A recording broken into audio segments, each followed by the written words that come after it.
जय हिंद दोस्तों। देखो आज हम सीखने वाले हैं क्लोरोबेंजीन से डाइफेनिल किस तरह से हम बना सकते हैं। तो क्लोरोबेंजीन का हमें सूत्र पता होना चाहिए, क्या होता है। ये देखो क्लोरोबेंजीन का सूत्र होता है और इसका सूत्र क्या होता है, तो ये डाइफेनिल का सूत्र होता है।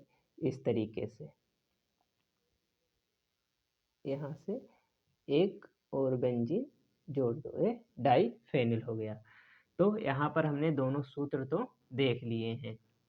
अब जब दोनों सूत्र देख लिए हैं तो हम किस तरह से बना सकते हैं। तो एक होती है फिटिंग अभिक्रिया। यदि आपको फिटिंग अभिक्रिया आती है तो वहाँ पे रिएक्शन आसान तरीके से बना सकते हैं। तो देखो उसमें करना क्या होता है, तो हम क्या करते हैं, यहाँ पर क्लोरोबेंजीन के 2 अणु लेते हैं। कितने अणु लेते हैं? 2 अणु क्लोरोबेंजीन के लेते हैं। तो देखो हमने इस तरीके से यहाँ पर क्लोरोबेंजीन लिख दिया। आप इस तरह से लिखो चाहे इस तरह से लिखो, कोई दिक्कत नहीं। और हमें बनाना क्या है, हमें बनाना है डाइफेनिल।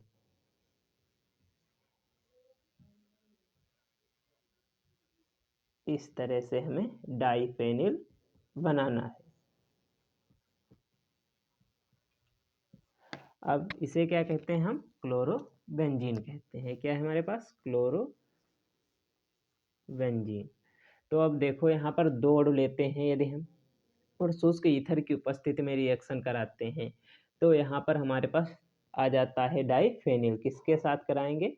शुष्क ईथर की उपस्थिति में सोडियम धातु होनी चाहिए प्लस, अब यहाँ पर 2 अणु लेते हैं हम Cl, और इस तरह से यदि आप चाहो तो बेंजीन बना सकते हो।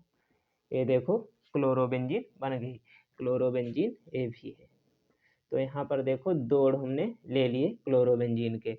तो यहाँ से देखो ये 2, यहाँ पर हम लिख दें 2Na, यानी 2 ले लें हम, क्योंकि बैलेंस करने के लिए यहाँ पर 2 धातु हमें सोडियम की लेनी होंगी। तो यहाँ पर देखो, तो देखो यहाँ पर 2NaCl बन गया है। क्या बन गया है? 2NaCl। यहाँ पर लिख देते हैं -2NaCl। चाहो तो प्लस करके यहाँ पर लिख सकते हो, चाहो तो -2NaCl यहाँ लिख सकते हो। बचा क्या है? देखो ये बचा इतना पोर्शन, इतना पोर्शन ये बचा, और ये जुड़ के क्या बन जाता है? ये जुड़ के डाइफेनिल बन जाता है। तो आपको इस रिएक्शन को हम क्या कहते हैं? इस रिएक्शन को हम कहते हैं फिटिंग अभिक्रिया। इस रिएक्शन को हम कहते हैं फिटिंग अभिक्रिया। तो ये काफ़ी इंपॉर्टेंट रिएक्शन है, बोर्ड एग्जाम में आई हुई भी है। यदि वीडियो अच्छा लगा हो तो लाइक ज़रूर करना।